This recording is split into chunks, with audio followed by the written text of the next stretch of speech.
want to make a couple remarks about Chief Pluggy. Chief Pluggy was an Indian chief, a Mohawk Indian chief, who had died at the siege of McClellan Station in 1776.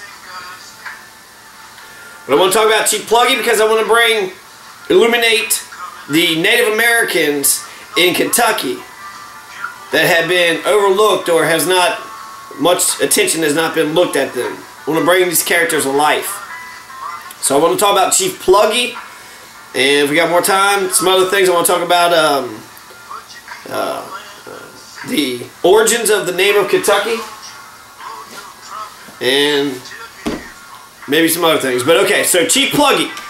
Chief Pluggy was the Mohawk chief. Okay, he was a Mohawk chief, and he came out of Pluggy's town. Pluggy's town, they said, was in Delaware, Ohio, which is about 10 miles or so north of Columbus, Ohio. So you had Pluggy's town, which was named after Chief Pluggy. That's how important Chief Pluggy was. Chief Pluggy was at the Dunmore's War. 1774, Lord Dunmore attacked a whole bunch of Shawnee in Point Pleasant, in West Virginia, which is really close to Kentucky. And Chief Pluggy was there.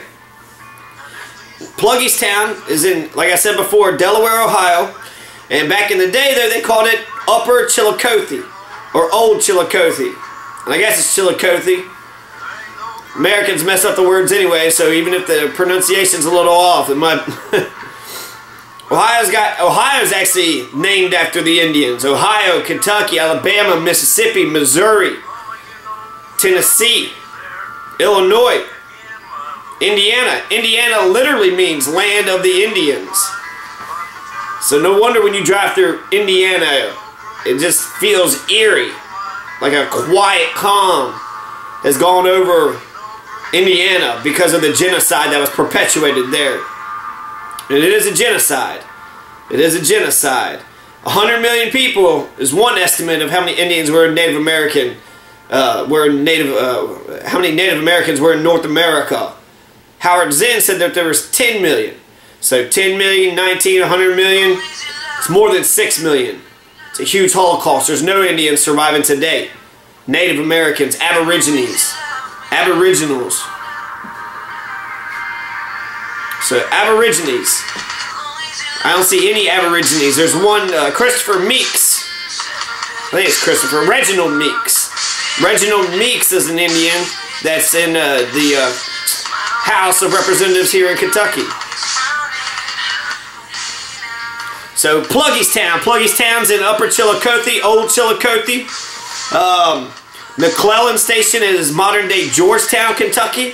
That's where Pluggy eventually met his demise. That's where he died. That's where he got shot. But it was a genocide. I guess I do actually want to bring that up. Since it was a genocide, people want to say that it doesn't compare. You know, it doesn't compare. It's not a real genocide. But it does compare, especially since Hitler loved the Native American removal policy of America. And you gotta remember that Hitler was the cultural and scientific peak of Western civilization. Hitler was not an aberration, but the peak of Western civilization. Now, Hitler's feelings regarding the Native American Holocaust. In American history, Hitler found justification for his dreams of Teutonic dominance. He spoke glowingly of the U.S., noting its incomparable inner strength. This is from Mein Kampf, Volume 1, Chapter 4. So in America, he believed that Aryan power and purity could achieve the incomparable inner strength in America. It shows the Aryan power and what purity of Aryan strength could achieve. So here's Hitler's words out of Mein Kampf, Volume 1, Chapter 11. We must bear in mind that in time when the American continent was being opened up, numerous Aryans fought for their livelihood as trappers, hunters, etc. Two of the people who founded Lexington were Germans. Often in larger troops with wife and children always on the move, so that their existence was completely like that of the nomads. But as soon as their increasing number and better implements permitted them to clear the wild soil and make a stand against the natives, more and more settlements sprang up the land. The Germanic inhabitant of the American continent, who has remained racially pure and unmixed, rose to be the master of the continent. He will remain the master as long as he does not fall a victim to the defilement of the blood. Volume 1, Chapter 11. Adolf Hitler was born in 1889, which is 1 year before Wounded Knee. Hitler was well aware of the American Holocaust, as Meyer explains about the youngster in the book Hitler's Rise to Power. Hitler's favorite game to play outside was Cowboys and Indians. Tales of American West were very popular among boys in Austria and Germany.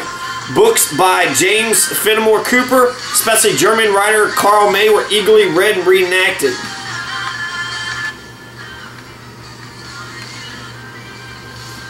Alright, so reenacted. So the Germans love cowboys and Indians. May, who had never been to America, invented a hero named Old Shatterhand. And Old Shatterhand was a white man who always won his battles with Native Americans, defeating his enemies through sheer willpower and bravery. And the young Hitler read and reread every one of May's books about Old Shatterhand, which totaled more than 70 novels. He continued to read them as Führer. So even the Führer as Hitler was, sitting there holocausting everybody, the Jews, homosexuals, the Union people, he was reading Old Shatterhand. He was reading the German writer Karl May was talking about how Old Shatterhand was amazing.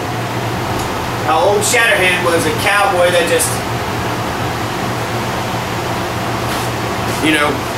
was a hero like many of the cowboy westerns that we have today. So he's reading about Old Shatterhand. There's 70 novels. He continues to read them even when he's during the German attack on the Soviet Union. He sometimes referred to the Russians as Redskins and ordered his officers to carry May's books about fighting Indians. So he ordered his troops to carry May's book about fighting Indians, and he talked about the Russians as the Redskins. John Toland notes in his book Adolf Hitler, Hitler's concept of concentration camp, as well as the practicality of genocide, owed much, so Hitler claimed, to his studies of English and United States history. He admired the camps for Boer prisoners in South Africa and for the Indians in the Wild West. And he often praised his inner circle the efficiency of America's extermination by starvation and uneven combat of the red savages who could not be tamed by captivity. The meta-message of this Euro-American drive should be obvious by now. Hitler wasn't an aberration. He was the ultimate product of Western civilization, the uber-American. We have met the enemy and he is us. So we need to wage war against the enemy, which is us. Let me remind you, only of the witch hunts of the Middle Ages, the horrors of the French Revolution, or the genocide of the American Indians. In such periods, there's always a very few who do not succumb, but when it's all over, everyone horrified asked, for heaven's sake, how could I? Yeah, it was Albert Speer, Hitler's Minister of War Production, writing from prison in 1953. So that's Hitler's take on the Native American genocide. Now, a Mohawk. Chief Pluggy was a Mohawk. And I got a couple Wikipedia pages popped up here.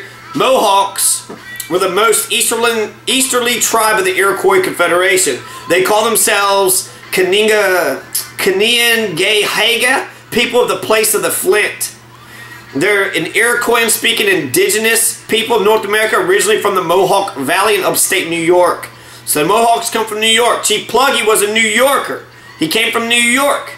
But being pushed around all over the place, he was hanging out in Delaware, Ohio. He was in Point Pleasant in 74. He was in Delaware, Ohio for the next couple of years till 1776. And Chief Pluggy made his first ambush on Christmas, 1776. Christmas. December 25th, 1776, you also had George Washington, who was crossing the Potomac into Trenton, New Jersey, to fight the Hessian forces. The same exact day that Chief Pluggy had his Christmas Day raid into Kentucky. You had a Christmas Day raid into Kentucky. So,